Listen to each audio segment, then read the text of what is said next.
The stage is set. Your San Antonio Spurs will be taking on the Portland Trail Blazers this Sunday for the Spurs Game 1 opening round series.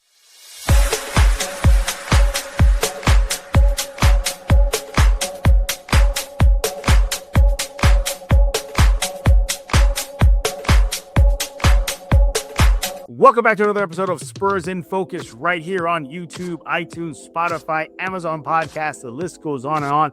Go subscribe right now. Don't forget to go subscribe to the Spurs in Focus Substack completely free. Go sign up right now. We appreciate you making Spurs in Focus your first and only spot for all things San Antonio Spurs. Seriously, come here first. Don't go to any other place. You want to come here first to Spurs in Focus. My name is Jeff Garcia, longtime Spurs writer in San Antonio, and I'm glad to have y'all back. The stage is set, everybody. We now know who the Spurs will be taking on in the opening round playoff series this Sunday at the Frost. Spurs versus the Blazers. Yeah, Portland Trail Blazers went into Phoenix and beat Phoenix. So many thought that the Phoenix Suns would be advancing to take on the Spurs. But do the Spurs have their hands full with Portland? What did some of the numbers say? What is a surprising player who has not played at all versus the Blazers this season? We're going to look at some overall thoughts, some overall opinion, basically our instant reaction to it, basically, of what the Spurs and the Blazers series could be looking like. We'll get into some numbers, give our predictions, and yes, we'll have a nerd segment, so no surprise there. We're going to really try to tie it into this series, Spurs Blazers. We're going to try our best. I pretty much gave up. I know I gave up, but our guest brought up a good point of a nerd comparison for this opening round series. Who is that guest? He is back, everybody. Mr. Rudy Campos of The Sports Answer. He is on X at The Sports Answer. And Rudy, the stage is set, buddy. Spurs Blazers. And by the way, Rudy texted me. He called it that it would be Blazers. Well, funny you said you were like, hey, you know what? It's going to be Phoenix. Let's just go ahead and, start wrapping it up. And I'm like, no, don't count Portland out, man. Portland is going to be there at the end. And sure enough, Deni Avdija, he made you eat your words, Jeff. So I'm going to send him a bouquet of roses for that. Yeah, I know. Well, he was missing all those free throws. They went on that offensive drought, and Phoenix was humming. I said, "Oh man, they were playing in Phoenix." I said, I think it was like the Suns. My God, I did not see that young Blazers team come back, but they did. But let's jump into it, Rudy. As mentioned, the stage is set. Portland, San Antonio, this Sunday at the Frost. We'll get into our overall initial reactions to the stage. And let's start off with this. Might be competitive. It might be competitive. We'll look at the Spurs and Blazers this past regular season. The Spurs did win the series 2-1. Yeah. They were close games. Spurs won that first meeting 112-101. The Blazers won the next meeting 115-110. And finally, the Spurs beat the Blazers in the last meeting of the regular season 115-102. All close games. Rudy, you told me before we hit the record button, yeah, the Spurs didn't really dodge a bullet with Phoenix. They're going to have their hands full with Portland. Yeah, Phoenix, pretty much they peaked at the earlier part of the season. And I know a lot of Spurs fans look at Phoenix like, man, they're a tough out. Phoenix had their way with San Antonio, especially in the beginning part of the season. Definitely got a lot of players there. Devin Booker, Dylan Brooks is playing. He was playing at all-star level pretty much all year long. Mark Williams there. They got some shooters, but when you look at it, when Portland this year, they've been a real scrappy team. And if you notice, it's the teams that played physical, a la Phoenix at the beginning of the year with San Antonio, that gave the Spurs a lot of trouble. So this Portland squad, coached by, a former Spur and Thiago Splitter, he knows a little bit about being tough and getting some nasty, according to Coach Pop.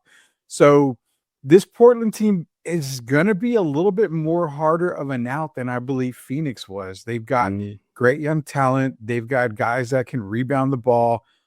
They've got two superb defenders. Matisse Thybulle and Kamara, they got two guys that can, you're talking about guys that can probably really make it difficult for Steph Castle and De'Aaron Fox. Those two guys can really make a difference. Scoot Henderson, a name of that Victor Wembanyama track, is a guy that's been picking it up lately, especially towards the end of the season. So as much as Spurs fans are excited and as much as they're saying, you know what, we're overlooking this team, we're getting ready for the second round, it's still going to be a difficult battle between Portland and San Antonio. Yeah, exactly. And just as much as the Spurs are balanced with youth and veteran presence, so are the Blazers. The Blazers do have quality veteran presence on their roster.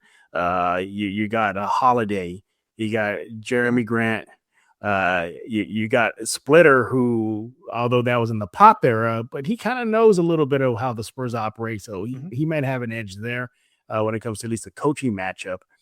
You go down that line, and they do have quality. You mentioned Williams. They do have quality veterans, but they also got explosive young talent. And it begins with the guy who might cause Spurs fans to pull their hair out. That guy, Deni Avdija. This guy is a nightmare for the Spurs, hasn't he? He's been putting up monster numbers against the Spurs this regular season. Rudy, you got those numbers for us? Yeah, so the biggest number that I do have against Deni Avdija is total points, man. In the 3 games that they played against San Antonio, he's averaged 31.6 points per game. I mean, you're talking rebounding wise, he's right around that 10 rebounds a game against San Antonio. So, yeah, I mean, his assist totals are, I think they're right around 5-6 assists a game. So he's having his way with San Antonio this season. He did mention there's a certain player that didn't play in those games that you'll get into in a little bit.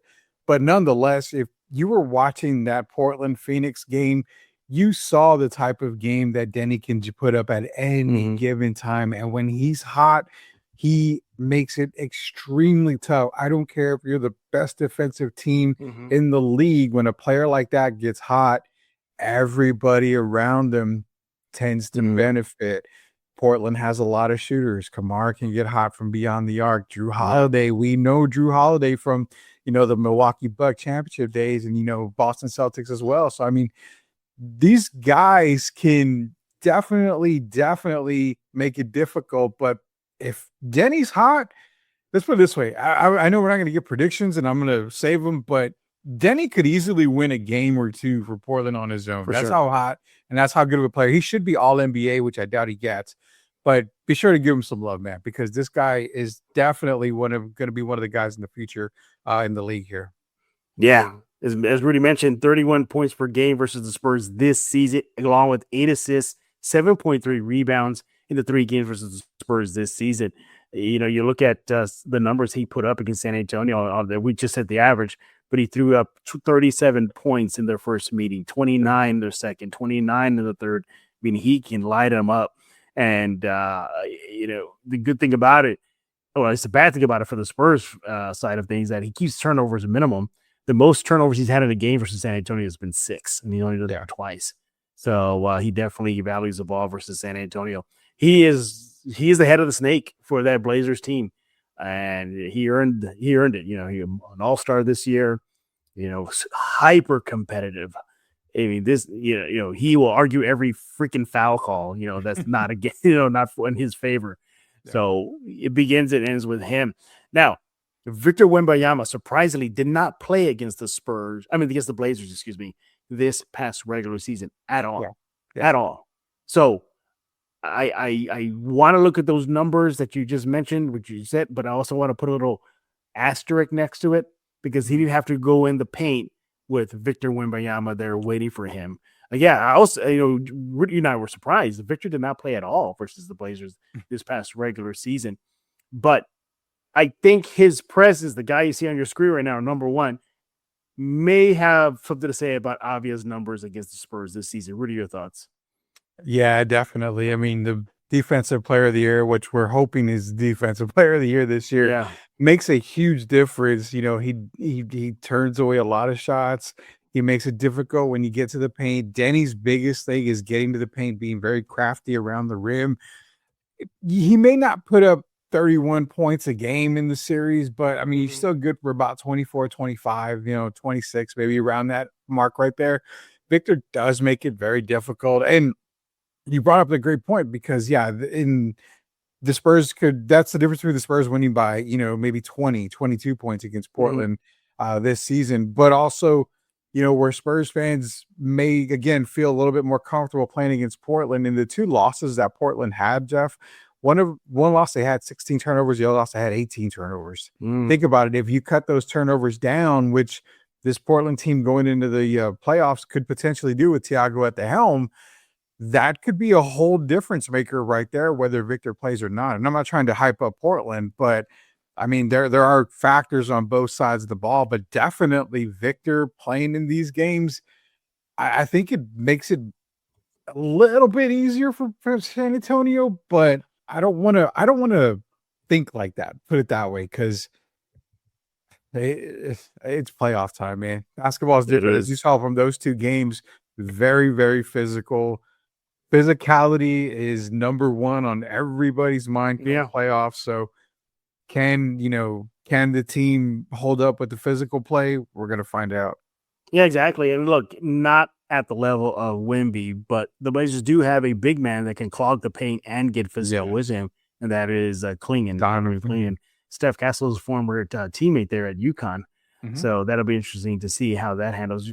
Wemby, you tend to do well versus bigs his size.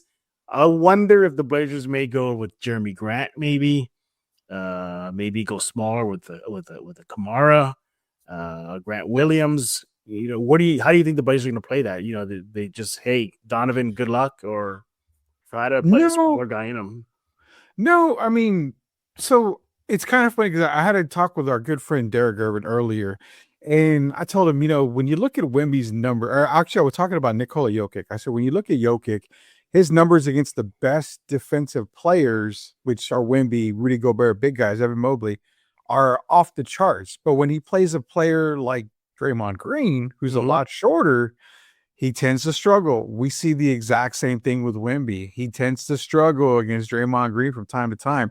Remember, the closer you are to the floor, the harder it is for you to move, especially Hmm. at Wemby's height. So you may see a guy like you mentioned, Kamara, even Matisse Thybulle. These guys may guard Wemby from time to Hmm. time, and you're going to see a height difference. But the what is center of gravity, the lower you are to the floor. I mean, that's where these guys are going to Right. probably be more beneficial. I think Klingon and also Williams are going to get the nod. Don't forget they do have a rookie in Yang Hansen who is pretty darn tall as well. So I mean, they've got bodies that can definitely use Yeah. against Wemby. But more so ever, they're going to start off with Klingon. Don't be surprised if you even see maybe the Blazers go to a zone solid Mhm. defense as well, because one thing to remember too is San Antonio is not the greatest 3-point shooting team in the league. So making them beat you from the outside might be Tiago's way to beat the Mhm. Spurs in a couple of these games here. Yeah, exactly. Real quick, just a quick note about Denny. He dropped a triple double on the Spurs in their January 3rd meeting, Yeah, he where the did. Blazers did win 115 and 110. Just real quick, just how much it could be a headache here. Interesting too. Neither team, I think, neither team won at home. And I think that's right. Mm-mm. Spurs went into the Blazers gym and beat them. Blazers went into the Spurs gym and beat them at there. And then I think it's a flip. No, I'm sorry. No, the Blazers did beat. No, the Spurs did beat Beat the him at home. Yeah, the beat them last at game home. of the Right? season. Yeah, the last game home. So there's that. So mm, yeah, yeah. The Spurs did beat the Portland Trailblazers. There you go. At home with the Blazers getting that lone road win in San Antonio. So it's interesting how that all shook out there. Yeah. Um, you look overall throughout these meetings in the regular season, Mhm. the Spurs had a higher effective field goal percentage, minimal turnovers. By the way, I don't think that gets highlighted enough how the Spurs wrapped up the season top 5 in minimal turnovers in the NBA. Yeah. So that bodes well for them. They did dominate the paint even without Victor Wembanyama, and as well as fast break points there too. And also too, just look at some of the other numbers here. Yeah, I got them right here. Offensively, the Blazers averaged 106 points per game versus the Spurs, while the Spurs averaged 112 versus the Blazers. So again, very, very close games here. Also note too, the Spurs 112-101 win on April 8th was without Wemby and Steph Castle. It was De'Aaron Fox that led the team with 25 points, which brings me to the guard spots. We Mhm. know Wemby's going to be a problem. We get that. Yay, Wemby, do what you got to do. But something tells me the guards in the two teams may have maybe the biggest factor in who wins and who loses. Because you got Castle, Fox, and Harper going up against guys like a proven veteran, Holiday. You mentioned Scoot Henderson. Mhm. Um, you think it's lopsided towards the Spurs in this department? On paper, yes. On paper, definitely yes. The Spurs have the advantage. No doubt in my mind that they do. Harper's been playing at all rookie NBA first team, Mhm. level all season long. Uh, so yeah, I give the Spurs trio a nod, but as mentioned before, you got two guys in Thibault and Kamara who are, Mhm. above average, well above average defenders. They can make it tough for a lot of these guys here. So I'll put it this way. I hope I'm wrong, but I expect to see struggles from maybe one or two of the Spurs guards from time to time. May not be every game, but you may see Harper struggle a little bit. You may see De'Aaron Fox, who has struggled towards the end of the season a little bit. He may struggle, against some of these defenders, but overall, I mean, either way, you're going to get two of these guys are going to be hot no matter what. I mean, Yeah. I expect Stephon Castle to actually take it up a notch. And I'll even go out on a limb and I'll throw it out there that I know we're going to discuss this more before the series kicks off anyway, but I actually expect Stephon Castle to have a monster series against Mhm. Portland. So, yeah, I'd give the edge to the Spurs, no doubt about it. But again, Yeah. to see maybe one or two struggle, it probably will happen. Yeah. All right. So it's all about how you enter the playoffs, right, everybody? Mhm. It's exactly how it is. All right. So we know the Spurs were red hot going into the postseason, right? I'm sure they lost the last game versus Denver. But overall, I mean, they had the best record coming out of the All-Star break. Just mopping the floor with opponents. But how were the Blazers? How were the Blazers going into this Mhm. postseason? Let's look at some of the numbers here. So these were their last five game stats here. You see on your screen, everybody. Rudy, you look at that, and 117 points per game in the last five. And like I mentioned, they did put up 106, so they definitely versus the Spurs in their meetings. They upped the points there. Anything stands out for you right off the bat when you look at the numbers, how they close out their regular season? Shooting. I mean, the 3-point shooting Yeah, look at easily. I that. mean, they're a team that can knock down the 3 ball. They Hmm. got a ton of guys that can. Denny can knock it down. Even Klingon. I mean, Hmm. Klingon can knock down that 3 ball. So that's going to be a factor for the Blazers going Yeah. into the San Antonio series is their 3-point shooting, and they get hot at the right time. Also, steals, man. I mean, like I mentioned before, I've mentioned all of a show long here on Spurs and Focus is Yeah. you Yep. got guys that can defend, and that shows you right there. They're seventh in steals in these last 5 games. They get after the ball. They got that rugged. They got that dog in them, is what the kids say. So, yeah, that's what stands out to me. And the other part that doesn't really show on the stats is the heart, man. I mean, this team plays every single night with their backs against the wall. So, again, the Spurs are going to get tested early because, like I mentioned, the defensive side. They're Hmm. going to be physical. They're going to play Wemby physical. They're going to play everybody physical, and it shows the last 5 games. I mean, they're 6 in blocked as well. So, I mean, Hmm. their defensive intensity is right up there with San Antonio, which again, when you're physical with this team, they tend to kind of not play up to par. So we'll Yeah. see how it really goes. To the Spurs' credit, though, they did up their physicality throughout the season. That was a big Mhm. knock on the Spurs dating even back to the preseason. That was kind of a common thread that Mitch would always go to after every loss. Well, after every game, because they rarely lost this season.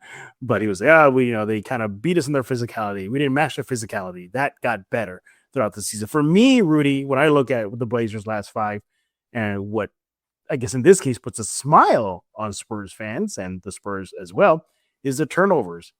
Mhm. Portland could not valley the ball whatsoever. Look at that. 20th near the bottom of the barrel in the NBA at 15.4 turnover percentage there. So they definitely self-inflicted wounds that the Spurs can take advantage of, get easy buckets, scoring in transition. I like that for the Spurs. It bodes well for them. I think that stands out for me. I think the Spurs should take advantage of that as well. And you look overall how they close out their regular season, the Blazers that is, they won their last 2 games. Yeah. Uh, there's that. If you want to go really dig deeper, they were 3-1 in their last 4 games before the end of the season. Actually, they were actually 5-1. Mhm. So there you go. They were humming already. They were getting going. And interesting, though, when I looked overall, though, at this Blazers squad, I was interested. Okay, well, how do they do against the top teams in the NBA? So, according to Pivot Fade, the top 5 teams in their stats were the Thunder, the Pistons, the Spurs, the Celtics, and the Knicks. Mm-hmm. Well, the Blazers were 3-10 versus that core group right there. So they definitely struggled against the cream of the crop versus the NBA. Unfortunately, one of those 3 wins for the Blazers was against the Spurs there. So there's that. And you look at how they fared versus the top 5 teams in the NBA. They went, as mentioned, 3-10. Their net rating was a minus 10.3. Their offensive rating was 106.2. They couldn't score against the top 5 teams in the league. But, Rudy, their defensive rating versus the top teams in the NBA, according to Pivot Fade, 7th in the NBA, 116.5. Ultimately, is it going to come down to the defense for both teams here? Ultimately, yes. I mean, it's going to be coming down to defense, but what kind of rounds it out is what you said. Portland, yes, they can score the basketball, but they can't score enough points is what it is. And, hey, well, they average 116, 117. That's a lot of points. Technically it is, but again, when you've got a guy like Victor that's coming back to play against Portland because he hadn't played him against them all year, that 117 they average comes down maybe against the Spurs, maybe like 104, 105. I mean, he makes that much of a difference. So yeah. I think what it is, the funny part is they beat Phoenix obviously in the play-in game to get to play San Antonio. You saw the physicality there. Phoenix is a very viable scoring team. You got a bunch of scorers on that team. They can get it done. And you saw how scrappy Portland was. And that's kind of what I expect them to see against San Antonio. But again, defense is going to be the key. You're having 2 of the better defensive teams in the league play against each other. But the Spurs, I mean, they score at will. And the good thing about San Antonio is when they have a lead, especially against a team that's, not one of the top teams in the league, they tend to just keep pounding the basketball, putting up point after point after point. And that's something that I think is going to continue in this series. So defense is key, but again, Portland, to me, they don't have enough offense to compete with San Antonio right now. Offense has never been a problem for the Spurs at all. Well, maybe for a little while during the regular season. Remember that moment where they just couldn't hit the side of the barn? We're not in the Duncan era no more, where it was 85 Yeah, exactly. points. So, yeah. Exactly. But when it comes to offense, the Spurs should be okay. Yeah. They have how many players averaging double figures to close out the regular season? I mean, 5 or 6. Yeah. It was just ridiculous. As the kids say, everybody ate for the Spurs this season, and they did. Offense has never been an issue. It's going to be defense for this Spurs team going against the Blazers, because as we mentioned and highlighted, some of the numbers have shown Blazers can be a very good defensive team. Yeah. But I want to go back. I'm really looking at those guards from Thibault to Holiday.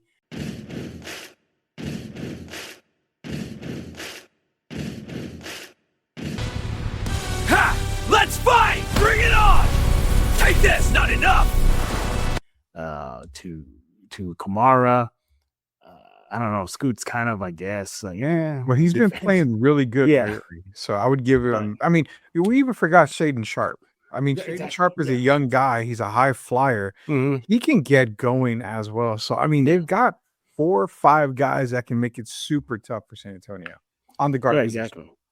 We're talking with Rudy Campos of the Sports Answer right here on Spurs in Focus. Kind of give it our general overall view reaction to the Spurs taking on the Blazers this Sunday, now that we know who the opponent will be at the Frost. We'll get into the nitty-gritty later on. We're going to have a special roundtable show to close out the week where we'll dive into X factors. We'll dive into coaching matchup, all that good stuff. For this episode, it's just more of a generic overview before we dive deeper later this week. One more thing before we give our predictions about this squad, this matchup, I should say, is we looked at the numbers. We looked at the offense. We looked at the defense. But, my God, I got a feeling if the Spurs let their foot off the gas pedal, even for a second, this Blazers team can just pounce on that. They showed it versus Phoenix. I thought the game was in the bag. As I mentioned, I texted you saying, let's start recording just like Phoenix is going to get it. A mistake here, a mistake there, and they took advantage of that. Now, granted, Phoenix is not San Antonio. I understand that. But, what was that old saying? Never come out the size of the dog in the fight or something like that, the heart of the dog in the fight, and I think that goes back to your scrappiness comment about the Blazers. I don't think the Spurs will let their guard down. I don't see it. But again, just word to the wise Spurs, this Blazers team, they're probably going in there feeling like, hey, we kept it competitive versus the Spurs in 3 regular season meetings. We beat them in San Antonio. But Blazers, you did not play a team with Wemby at all this season. That is a huge, huge thing they got to plan for. I think the Blazers have to do more adjustments than the Spurs have to do adjustments to the Blazers. I think the Spurs can go out there and play their game that we saw during the regular season. Mm-hmm. Blazers got to make the right adjustments because that guy, I'll put him on your screen one more time, Rudy. They did not play that guy at all this regular season. That changes everything for them. With that being said, I'm going to go Spurs in 5. What do you think? I'm going to say 5. I'm going to be nice and say the gentleman sweep at 5. Would it shock me if they went to 6? I don't think so. I mean, I think worst case scenario, it's 6 games, but I think 5. I think Portland gets a game in there. And I mean, honestly, I may say maybe like game 3 or 4 is where Portland wins 1 game. San Antonio closes out at 5. Would you be more shocked that it goes to 6, or would you be more shocked that if it's a sweep? Because I think it would actually shock me if there was 6. Yeah. It wouldn't shock me if they got swept. It wouldn't shock me at all. But I just don't feel like Portland will get swept. If they do, then by all means, great. Because then the Spurs have to wait for Minnesota, Denver, which that's going to be 7 games more than likely regardless. So I'd like a 4-game sweep for San Antonio, give them extra rest. But I think I'm with you. It's got to be 5 games, I think. Yeah. I think what Portland has to really take advantage of is they have athletic wings that can throw at San Antonio. They do have a scoring punch. We mentioned Deni, Sharp, Kamara. They have guys that can give energy and defense, but the Spurs also have guys that can counter that with energy and defense. They have athletic wings, so do the Spurs, from Keldon to Vassell to now Carter Bryant in there. Now, the Wemby factor for the Portland is a bigger headache for them. Spurs, Clingan is good, but he's not mobile as Wemby is at all. So the Spurs should be okay in that matchup. He's not, but the way Clingan shoots the ball, Jeff, don't forget, I mean, he can pull Wemby out of the paint.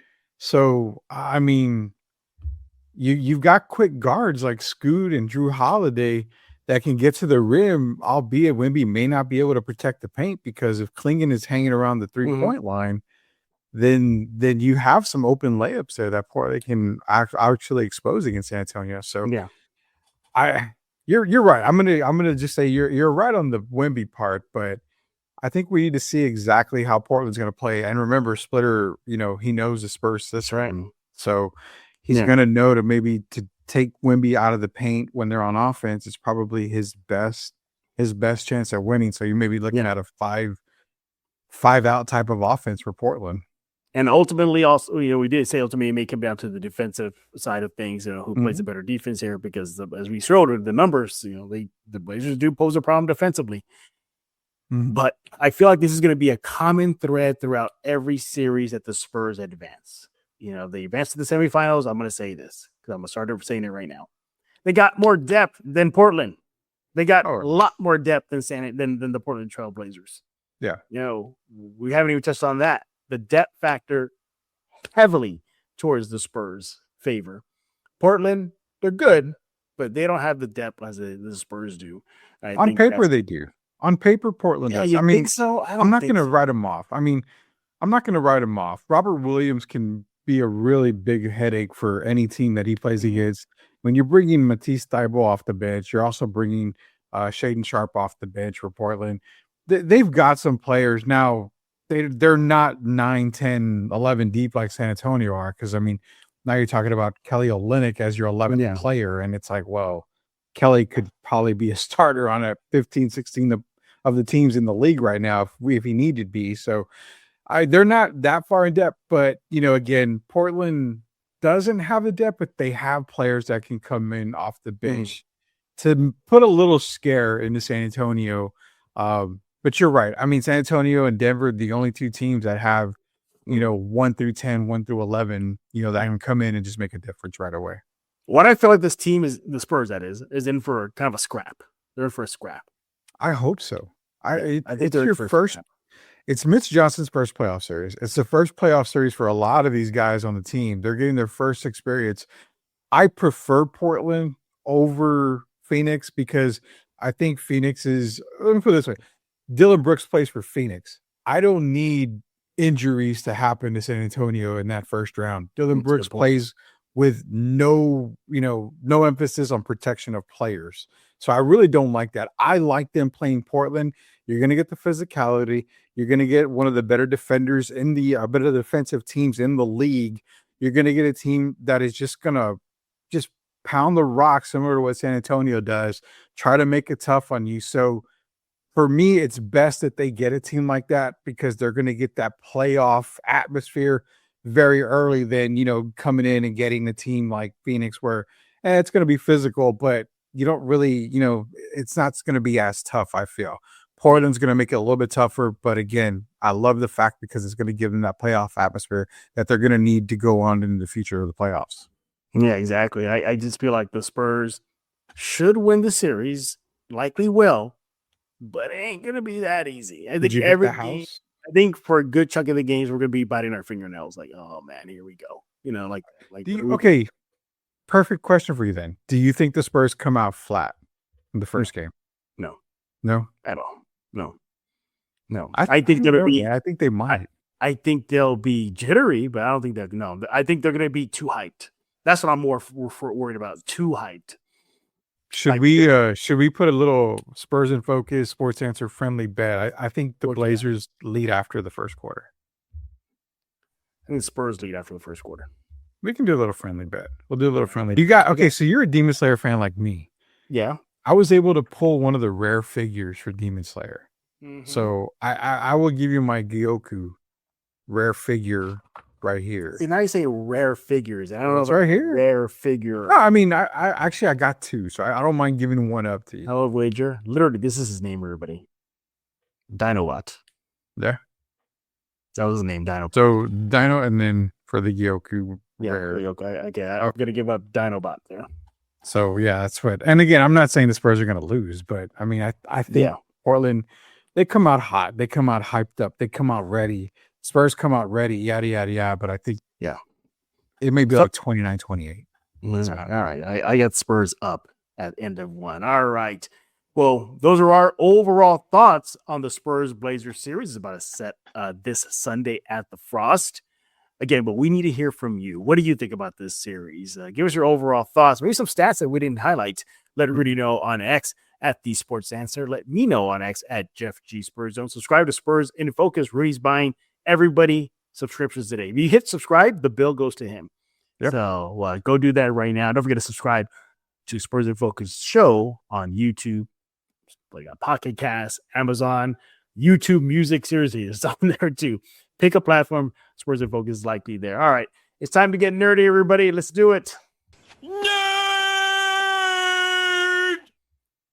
So Rudy and I were struggling with, I was struggling with the question. I asked Rudy before I hit record. I go, what would be a nerd comparison for Spurs Blazers series? I was struggling. And I said, I'm probably going to give up that topic because I can't think of one. But I finally thought of one. I thought of one during our talk about this. I told you. So here's my nerd comparison to Spurs Blazers. So everybody knows, you see behind me, I'm an anime fan. I host anime cons in San Antonio. Mm-hmm. I can't keep up with all of them. There's just too many, but I do at least get the highlights. And one of my love is One Punch Man. Now, One Punch Man is, in this situation, the Spurs, right? Beating everybody up as the Spurs did throughout the regular season. Seemingly invincible, as the Spurs were seemingly invincible throughout the regular season. So, but if you go in the season one, there was one thing that actually beat One Punch Man and doesn't get highlighted enough. And they're the Blazers. It was the episode where he was in his apartment mind his business, and a little fly comes in, and with all his power, he smashes the fly. Takes his hand up, the fly moves around. He goes and he whacks it again. The fly moves around again. He's getting frustrated. I can't kill this fly. I can't kill this fly. Now he takes out the big guns. In this case, it would be Wemby. This fly, the spray, the roach spray, running after it, spraying it. It was a problem for One Punch Man. It was an irritant. It was a gnat. It was just getting on his nerves. I think that's a great comparison for this Spurs-Blazers game. One Punch Man versus the fly that he had in his apartment. Or in this case, the Spurs having the fly, the Blazers go to their gym, the Frost, and open up the series. What about you, Rudy? So I like that it is, I went X-Men, X-Men and the Brotherhood of Mutants because why? I mean, Magneto, Tiago Splitter, former Spur. Obviously, we all know Professor X and Magneto, friends, brothers technically, by, just that kind of a friendship. So Sure. plus you got guys like Blake Wesley, CD Sissoko, part of Portland. So That's right. mutants all together basically. But then you kind of brought up anime, and I started thinking, I'm currently watching this show. I mean, could you maybe see a little bit of Invincible? Spurs, they are Mark and they are invincible, but they take beatings. They're going to take a beating left and right. And at the end, they're going to win. But, that's what I like about, this team is that they, no matter how many times you think, God, they're going to get beat, they always seem to come back. And then when they lose, similar to what Invincible has lost a couple of times in the series, they bounce back and they win the next, few fights or whatever. But for me, it's for that. But it's also, like I said, the X-Men and Brotherhood of Mutants. I mean, it's two teams that technically know each other. I mean, coaching wise. I mean, then you got players on both ends. So I think that's what we're shaping up to be here for Portland and San Antonio. I mean, the destruction. How bad do you think the destruction is? Like, because I think it might be, Invincible type destruction where heads are getting smashed and, I don't know, man. I might use Invincible a lot. You got me into that show and I'm kind of freaking out a little bit about that. That's good. It's good. It's a good series. I recommend everyone to watch Invincible on Amazon there. But that's a good comparison. Although I would have, part of me really wanted to see Phoenix advance because of Dylan Brooks running his mouth against Wemby. Oh, I got Wemby's number. I really wanted to see that revamp. I really didn't want that. I did not. I wanted that bad. The problem is that you're going to get a lot of cheap shots from Dylan Brooks, and that just does not sit well in my stomach, man. I mean, all right. It's a mood, I guess. It ain't gonna happen. But if you're not cheating, you're not trying. I'll say that. I wanted Wemby to get his revenge game. That's what I wanted to see. Raise the trophy and show him the ring. There you go. That's a good best revenge you can get. All right, there's your quick nerd segment right here on Spurs in Focus. Hey, y'all got a nerd comparison for this Spurs Blazers series? Let us know. Let Rudy know on X at The Sports Answer. Let me know on X at Jeff G. Spurs Zone. Rudy, what's going on at The Answer? Yeah, so at The Answer, we've got our Friday drive show. We're going to be live in studio. It's going to be myself, and welcome back Derek Irvin. He's been coaching and training a lot of kids, so he's going to finally be back on our Friday drive show for the Sports Answer. You can catch us on Answer Now TV, where we go live on Fridays as well as Sunday mornings. I'm starting to see a lot of people, old listeners, starting to say, hey, you're back on the air. Yeah, we are back on the air, specifically Sunday mornings. You can catch us on Answer Now TV. Not only that, you can also catch Spurs in Focus, this show right here with Jeff Garcia that gets played on Answer Now TV. So, yeah, man, it's going to be playoff talk. Derek's been texting me all day and all night, really, and he's pretty geared up for this playoff series. We'll get into nothing but Spurs and playoff talk for all you guys out there. Yeah, absolutely. Follow Rudy on X at The Sports Answer for the latest in the world of sports, including the Spurs, so much more. He's the guy you want to go to. And we're not done with Rudy. I believe later on this week, as mentioned, we're going to have a roundtable to close out the week here at Spurs in Focus, talking about Game 1 more in depth. All right, this was just kind of our overall view, thoughts, some numbers to throw at you to get the brain cooking, get the mind thinking before we have our roundtable show. As of now, it'll be myself, the gentleman you see on your screen right now, Rudy Campos, and James Espinosa, the Sunday Sports Rush out in Corpus. So all three of us are going to get together, talk about just everything that we did not cover, from the coaching matchup, X factors, who scares the bleep out of us on the other side of the court there, all that good stuff, probably predictions and whatnot. So we'll look forward to that as well. But there should be, I'm pretty sure there will be a new episode of Spurs in Focus for tomorrow. And we'll keep you posted on that. But if not, definitely look forward to the end of the week show for sure. That should be a good one there. And that puts a wrap on this episode of Spurs in Focus. As always, we thank y'all for making Spurs in Focus your first and only spot for all things San Antonio Spurs. Don't go to the other shows. You just want to come here to Spurs in Focus. Subscribe on YouTube, iTunes, Pocket Cast, Amazon Podcast. The list goes on and on. And go to Spurs in Focus Substack, completely free. Why? Because Rudy's paying for everybody who subscribes. If you hit subscribe, the bill automatically goes to his PayPal. He has to. So deplete his bank account, everybody, right now. Go hit subscribe at Spurs in Focus on Substack, completely free. And with that, we thank you for making Spurs in Focus your first and only spot for all things San Antonio Spurs.